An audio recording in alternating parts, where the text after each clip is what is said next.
M. Delroy never asked for this. All he wanted was a quiet shift, a hot protein bar, and maybe a nap in the medbay closet.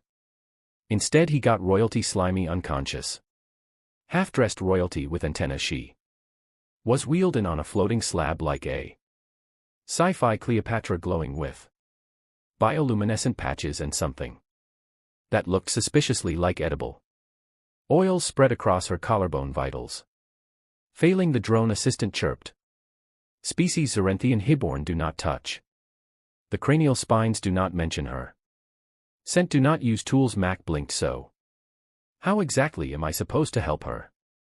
Blow her a kiss and hope it works? No response. The drone zipped away, leaving him alone with the Kumomouse alien who looked like the result of a biology class being dared to design a dominatrix jellyfish. He sighed and cracked his knuckles. Okay, standard protocol.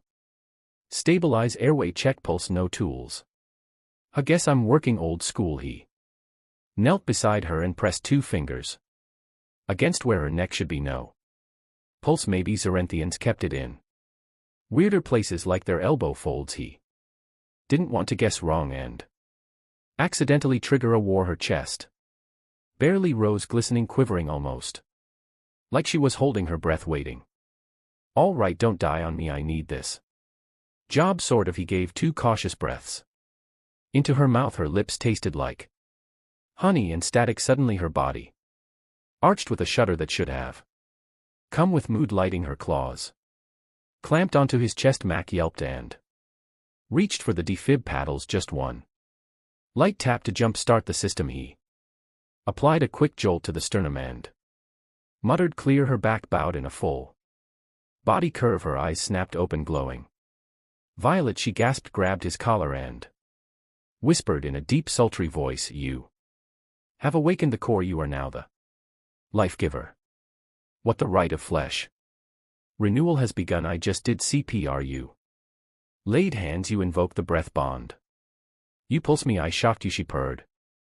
Yes. Within seconds the sliding doors burst open. 3 Zerenthian attendants flowed in, clicking in rhythmic, excited tones. One waved a fan made of feathers and metallic tongues. Another dropped to a knee and presented Mac with a silver tray containing, he wasn't sure, a sachet, crystal, and a small bottle of lubricant. The tallest bowed low. Human paramedic, you have performed the ancient awakening. Our Lady claims you. Mac stood slowly. Claims me? No, no, no, I just helped her breathe. That is the claim. Where I come from, mouth to mouth, is first aid, not foreplay. The Empress, now fully sitting up and smirking like someone who just unwrapped a long-awaited package, gestured lazily at him. He is mine now. The life-giver will be honored and wealthed. One attendant leaned in. Unlimited rations, full access to the Empress's quarters and her family. Max squinted. Family? The sisters must be informed. They too must bond. The bloodline requires compatibility. Confirmation. Oh no, no, I have boundaries. I like boundaries. They're what keep people from kissing. After CPR, suddenly 6 glowing orbs on the walls began projecting images, photos of Mac working, eating, even adjusting his crotch in a hallway when he thought no one was looking. Wait, you've been spying on me? It is part of pre-selection for royal caregivers. Your nutrient intake was observed, your endurance monitored, your solitary status noted. You are ideal for what exactly? Stamina trials. He backed toward the exit. There's got to be a protocol, a universal clause, some kind of consent form. The bond has been sealed. Her tongue touched yours. That wasn't a kiss, it was a resuscitation. I didn't even use tongue. Not intentionally. Mac buried his face in his hands. I need a drink and a lawyer. And maybe a priest. The Empress slinkicked off the slab with unnatural grace, standing at full height, easily a foot taller than him, now wearing a thin robe that left nothing to the imagination, not even the shape of her secondary breathing fins. She tilted her head. You have resisted. This pleases me. You will do well. Oh, terrific. I'm a fetish. Now prepare the bonding feast. One attendant chirped. Notify the sisters. The Claiming proceeds I'm not dinner you are. Dessert Mac looked around for a camera. Crew a prank a hint this was some. Elaborate joke nothing just a very warm. Room a very pleased alien royal and the rapidly approaching sound of several more high-heeled claws tapping down the corridor. Great, he muttered I healed one alien girl and now I've got a haram. Audit the Empress gently cooped his chin. Do not fear. Life giver soon you will know the pleasure of shared responsibility. Mac groaned oh god it's polyamory with homework he didn't know it yet but he had just passed the test of galactic compatibility and failed every test of personal boundaries and her sisters were almost here. Mac tried walking backward with dignity. It didn't work. Two attendants flanked him draping a shimmering sash across his shoulders. Like a prize show pet. Please don't touch my collar, he muttered. Last time someone did that I ended up claimed you are now part of the royal care pod. One said sweetly, it is customary to wrap the life giver in comfort and hydration fabric. It's a tablecloth with nipples. Max snapped, tugging at the silky tassels. Now brushing his thighs he was marched gently but firmly into a chamber filled with cushions, incense and what appeared to be an altar made of ergonomic furniture. At the center sat a scribe, hunched over a scroll wider than a shuttle wing. He gestured grandly with a stylus that dripped holographic ink. Human M. Delroy, he announced, you have enacted the right of breath and pulse as per Article 7C of the Flesh Bond Compact. You are now the sovereign reveilleur. I'm a paramedic, not a shaman. Same difference on Zyrinth. Your actions meet all three conditions: voluntary breath sharing, internal jolt delivery and successful awakening without organ rupture. I saved her life, not her virginity. The scribe looked confused. Are those not the same? No one is. Look, can we skip to the part where I get released and may be compensated? A compensation? Yes, you are entitled to full rations, private quarters, a grooming assistant, and of course the Empress's favor. I trade all that for not being called life giver every 12 seconds. Noted. It shall be reduced to every 16. Before Mac could argue, the chamber doors parted with an organic squelch. Three tall radiant figures entered in unison, each one visually similar to the Empress, but distinct in posture, attire and aura of impending drama. One strode forward, sharply dressed in battle harness and carrying what looked like a ceremonial whip made of fiber optic tubing. I am the elixir first blade of the Empress. You are the human who touched my sister's breath core. I touched her chest with defib paddles to save her life, which by law is foreplay and contract. The second stepped delicately from behind, wearing a flowing robe covered in alien glyphs. I am Ulu, archivist of bonding customs. I am here to learn everything. Her eyes glimmered with academic hunger. Starting with your mouth-to-mouth technique. Mac backed into a cushion pile. The third didn't move right away. She lounged near the doorway, sipping from a vine-wrapped flask. Her eyes were half-lit, bored but intrigued. Katha, she said, voice like velvet slathered in sarcasm. Family disappointment. Please meet you temporary brother-in-law. I'm not married, Mro groaned. I'm barely employed. Same thing here, she muttered, raising the flask. Velixa crossed her arms. We are required to assess your genetic value. A single activation ritual is insufficient. You must demonstrate repeat compatibility, meaning you will bond with each of us. Define bond. Ola chirped. It involves light breath exchange, intentional pulse elevation and successful mental alignment during lubricant application. I'm going to throw up. Clara looked him up and down. He's cute when he's overwhelmed, like a spongeal before molting. I'm not a sponge. I'm a man, a tired, underpaid, incredibly sober man who wants out of this romantic space hostage situation. Consent is assumed, said the scribe. You invoke the right. I did CPR with flair. Mac turned To the nearest attendant can I talk to? Human resources, or maybe just humans? No. Humans stationed here, you are unique so.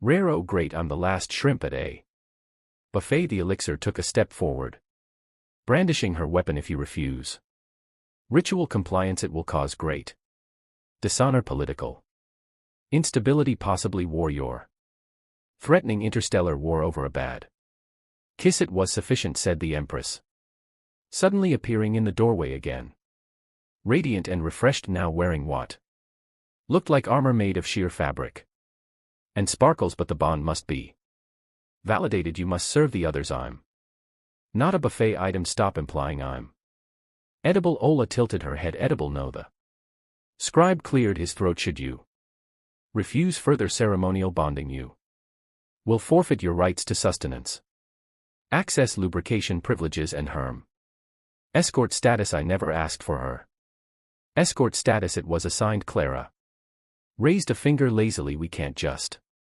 clone someone again. You're here. You've been effective. Might as well see it through. I have a sprained wrist from carrying medical crates. I'm not fit for galactic level love making. The elixir smirked. Then this shall be a combat trial. No traditional. Ola nodded. Mac paced hands on head. Okay, let's say I do this one trial per sister. That's it. No bonus rounds, no surprise twins. The Empress raised a brow. Agreed for now. Max sighed.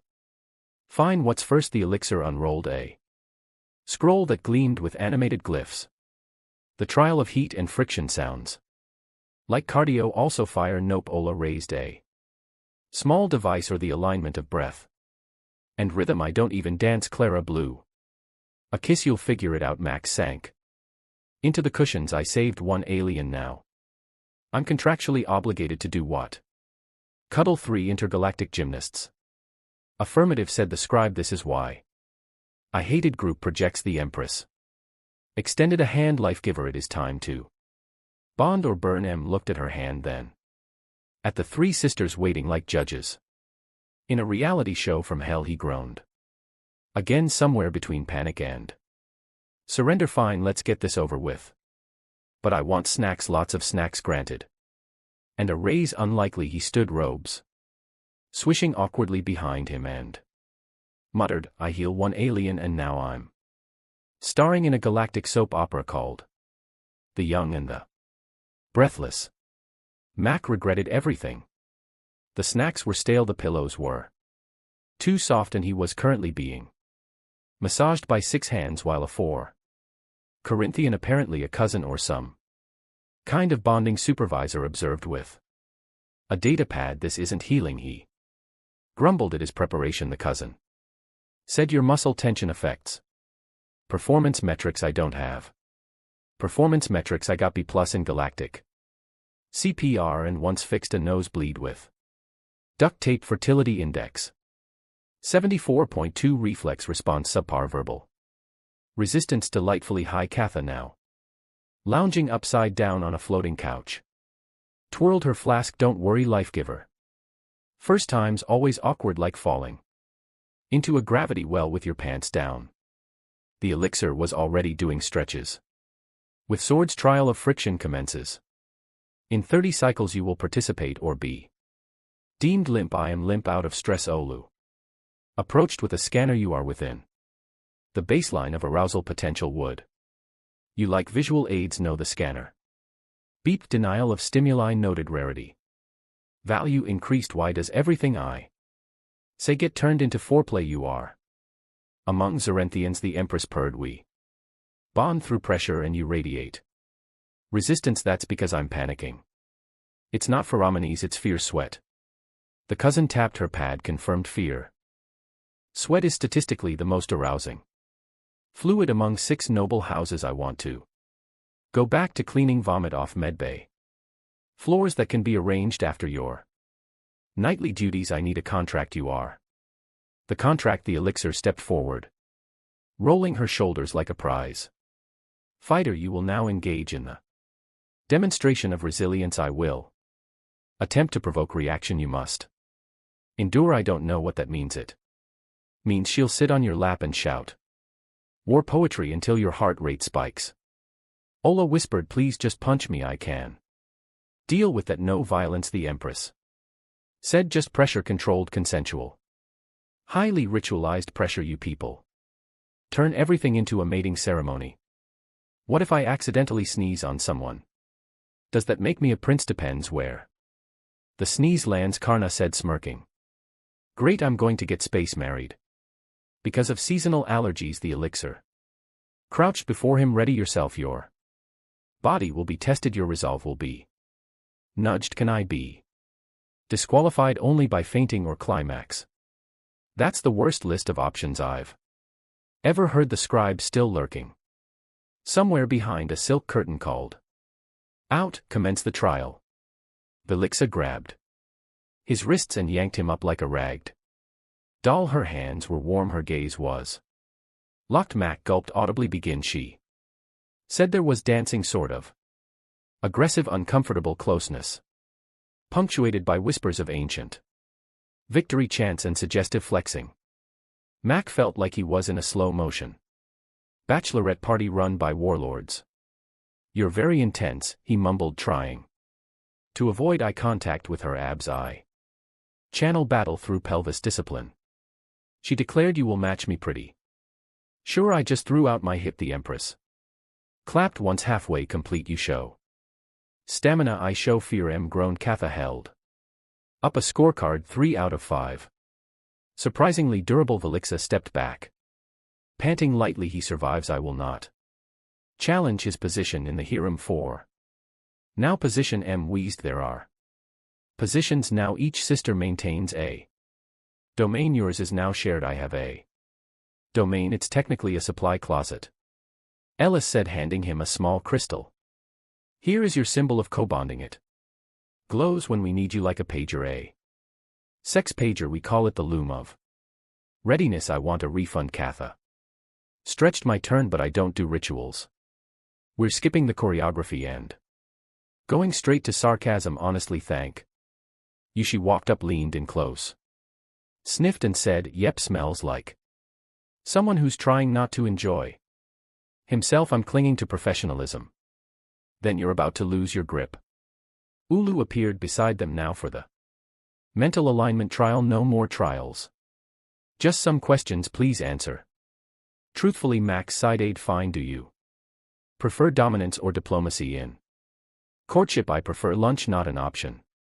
Diplomacy interesting, weak but self-aware. Next question. When aroused, do you vocalize, internalize, or malfunction?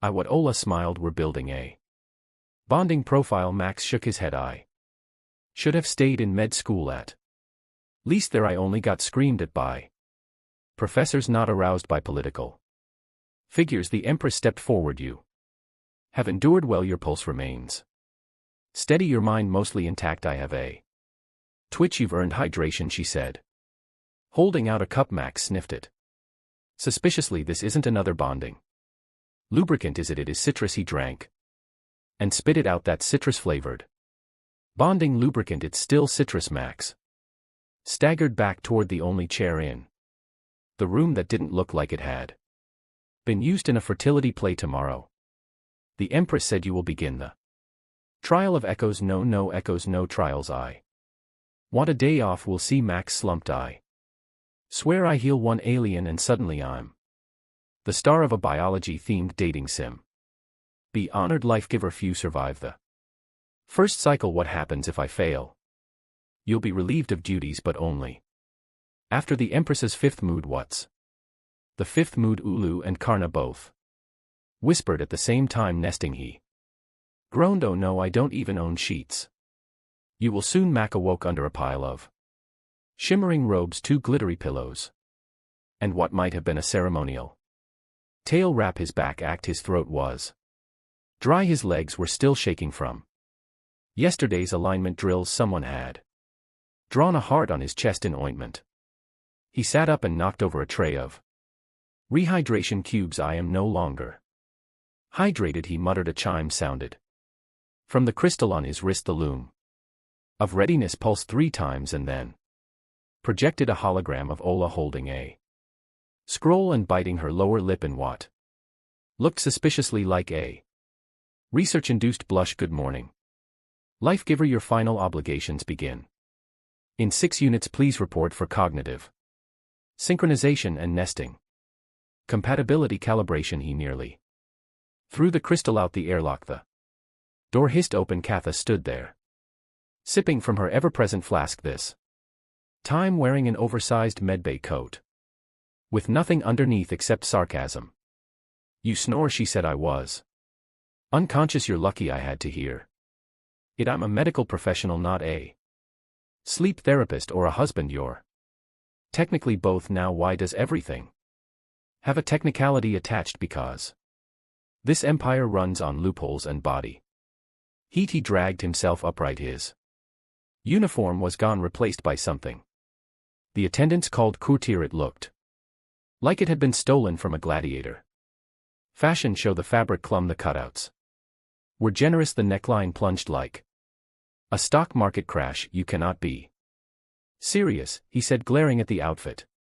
We are very serious, the elixir said from behind him. She was polishing her shoulder armor with one hand and adjusting ceremonial ribbons with the other. Today is the nesting rite. It is the final trial of devotion. I thought I passed the last 3 trials. Each one simply qualified you for this one. How many rites do you people need? Humans bond over pizza and trauma. The Empress entered with her usual effortless intimidation.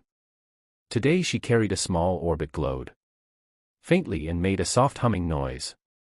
She smiled with something that might have been pride or anticipation. This is the sphere of melding. It scans compatibility at a neural level. Once activated, it will reveal your synchronized instincts. Why do I feel like that means something invasive? You're not wrong, Bliss said, appearing with a clipboard and what looked like a pillowized sensor probe. Nope, Max said, backing up. Not happening. You've already trilled every part of me. My dignity is running on fumes. Participation is mandatory, the Empress said, unless you wish to forfeit all current privileges. I'm still waiting on those rations I was promised. Then pass this test and you will eat well and not alone. Clara raised her flask to consensual entrament. The elixir handed him a band. Wear this, it channels your emotional energy. It's vibrating, then it likes you. The orb began to glow brighter. The sisters formed a triangle around him, each placing one hand on his shoulders, chest or lower back. The orb pulsed. The air thickened. Max stared straight ahead, refusing to react. I'm not scared. I've performed surgery during a meteor shower. I can survive alien spooning rituals. The orb beeped once, twice, and then exploded in a shower of sparks and glitter. Everyone froze. Ola checked the readings.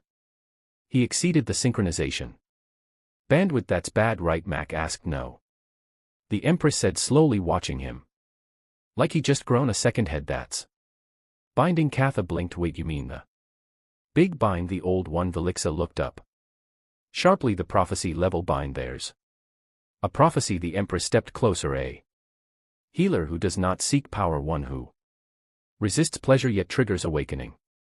The bind maker, he is the one who bonds not just body but empire. Mac's voice cracked. I'm just a guy who knows CPR. You're more than that now. Your consort sovereign? Absolutely not. You'll need a crown. I want a sandwich. We'll call the tour. No one's listening to me. They rarely do, said sympathetically, especially once the orb explodes. The Empress raised her hand. Attendants appeared instantly with robes, documents, and what looked like a coronation collar. Max stumbled back into a cushioned chair and stared at it all like it was radioactive. You don't get it, he said. I'm not noble. I'm not even brave. I faint at the sight of my own toenails. You kept 3 sisters satisfied, outperformed the orb, and didn't run away screaming. That qualifies you. I filed an HR complaint yesterday. We burned it during the fertility chant. I don't want a throne. I want a bed alone. The elixir nodded solemnly. You may have half a bed. We shall share it rotationally. I have a prescription for solitude. Ola held out a Scroll sign here or tradition dictates. We must do you for possession. Like property legal entwinement I'm going to throw up do it in the ceremonial basin. He looked around the room at the sisters, at the Empress, at the floating orb fragments, now being reverently gathered into a crystal urn. Then he sighed, I don't want to rule, I don't want to bond, one just want my medkit, my noodles, and one quiet nap. The Empress considered this, then rule from the medbay. She said, he'll eat and we will come to you, all of you, on schedule. He covered his face. This is a very weird dream. No, said Clara, patting his back. This is your life now. Why do I feel like I'm still being trilled? Because you are. I'm going to need more snacks. Already prepared. Max slumped in the chair. He didn't say yes, he didn't say no, he just sat there as the first royal attendant began fitting his sash. Again, now upgraded with imperial stitching. He whispered, I healed one girl, now I've got 4 women, a throne, and a sentient calendar telling me when to cuddle responsibly. The crystal on his wrist chimed again. This time the message simply read, nesting protocol confirmed, congratulations life giver. Mac closed his eyes. Next time I'm just letting the aliens stay dead from behind him. The sisters harmonized cheerfully. He's finally ours.